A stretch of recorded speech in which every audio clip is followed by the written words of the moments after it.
عازف أورج أسامة الصغير. يجي أحمد بلحة ريميكس.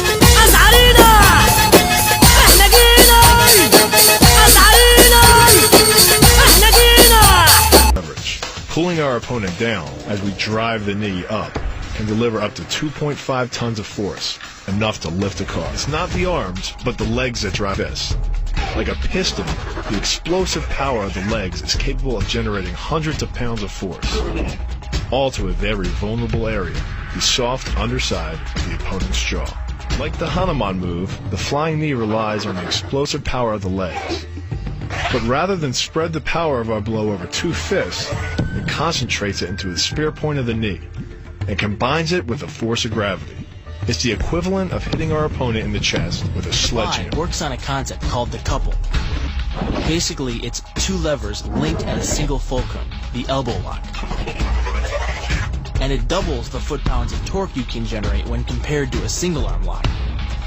There's more than enough force to flip an opponent to the mat or dislocate his elbow. Using the twisting motion of the torso to drive the strike, the business end of the hardwood fighting stick can quickly accelerate to more than 25 miles per hour. On contact with the skull, the energy is enough to cause a depressed fracture.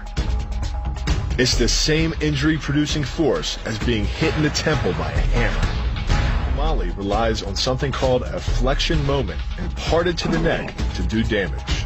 An average man's neck can withstand about a 140 foot-pound flexion moment. Beyond that, soft tissue and even vertebrae can be crushed. By bringing your weight down fast, this move could easily deliver twice that amount of force. And it wouldn't just end a fight. It could leave your opponent paralyzed or dead. Close, the opponent's neck is exposed. But because of the close range, the hand doesn't generate a huge amount of force. It's enough to stun, but probably not enough to cause severe injury. But replace the hand with a weapon, a stick or a knife, as you would in combat, and this could become a kill shot. The kick's power comes from the snap of the knee. The snap is created when the quadriceps, the largest muscle in the body, contracts and pulls the tendon connecting to the foot over the knee. Using the knee as a pulley, the strength of the quad is enough to accelerate your foot to speeds close to 30 miles per hour. Because the area of impact is focused on a small part of the foot, it magnifies the force of the blow, making it capable of dropping 1,000 pounds of force on your head. It's like getting whacked in the head with a Louisville slugger. Works by taking the opponent's blow at an angle, which deflects the energy of the blow away from the vulnerable torso. The harder you block, the further his blow will be deflected, and the more open he'll be to a counter strike. Rotating your fist 180 degrees right before it strikes the intended target. The twisting snap of the arm maximizes the speed of the punch and magnifies the force of the blow by concentrating the impact on the first two knuckles of your hand. Done correctly, it can deliver as much energy as a bowling ball dropped from the top of a house, more than enough to cause soft tissue damage or break a rib. Because it swings through such a wide arc, the wrist is moving at speeds of up to 43 miles per hour. And since the radius doesn't deflect or compress nearly as much as a fist, it can deliver a staggering blow, like being hit with an axe handle. This roundhouse kick is designed for maximum impact. With the powerful muscles of the thigh yanking the tendon over the knee, the foot accelerates from 0 to 21 miles per hour in just 1/3 of a second. Combine that with the reinforced shoe, and this kick can drive the nose bone back up into the brain.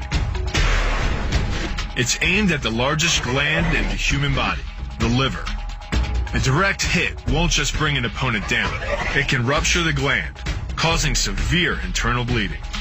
But the liver is well protected by the ribcage, so the kick must be accurate to within half an inch. In this move, the forward propulsion of the hips, combined with the piston motion of the lower leg, can send well over 700 pounds of force directly through the rigid bone of the heel.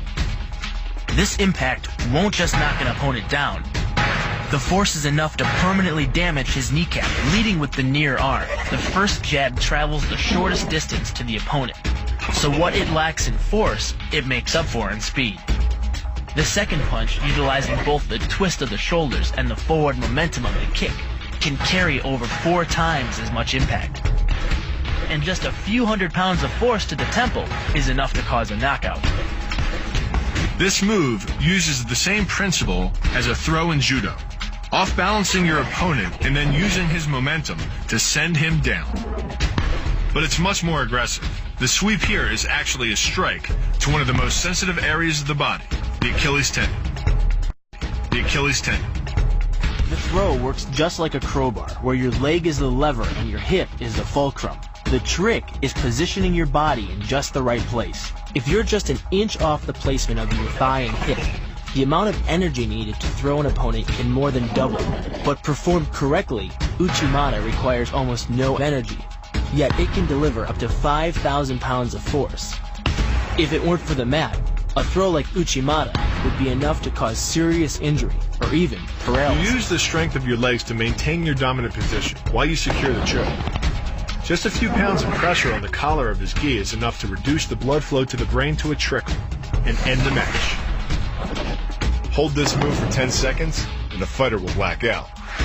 Hold it just a bit longer and he's dead. By bending the elbow across the fulcrum of your hips, you're subjecting the weak joint to the leverage of two strong forces. The pull of your thighs on his shoulder and your hands on his wrists. As little as 1,000 pounds of force can be enough to destroy the elbow. The leverage of the armbar can supply much more than that. The sacrifice throw is a simple lesson in conservation of energy. The stronger the opponent attacks, the further he gets thrown. It works like a catapult, where your opponent's momentum supplies the counterweight. The faster he's going, the further he's going to fly. And the harder he's going to land. That land with the side, ball, or top of the foot. The gastrizin uses the heel to deliver the blow.